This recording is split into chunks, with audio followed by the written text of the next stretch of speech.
This is the new procedure for the new CMC6 printers, where we can take the swap box out of the old printer and install it into the new one. This will reduce time on site, and we don't have to access the PC in order to configure the new printer. So what you have to do is remove the back cover first, and then after the back cover is removed, make sure that the cables are all unplugged.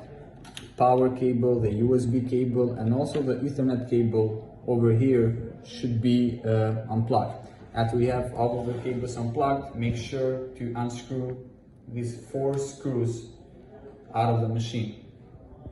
After you have removed the screws, the swap box will come out pretty easily, and what you have to do after that is take the new printer.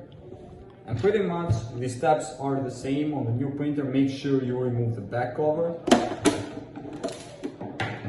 And after you get the back cover removed, make sure that all cables will be unplugged.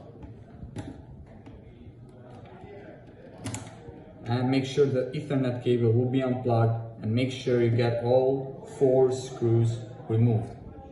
So here you have the old printer, and here we have the new one. So what you have to do is take this swap box from the old one, and you'll have to install it into the new printer. After you install the swap box and make sure you put all 4 screws, make sure you connect all of the cables on the back of the printer. And also make sure to put in the Ethernet cable, and once you've done that, last step is put back the cover,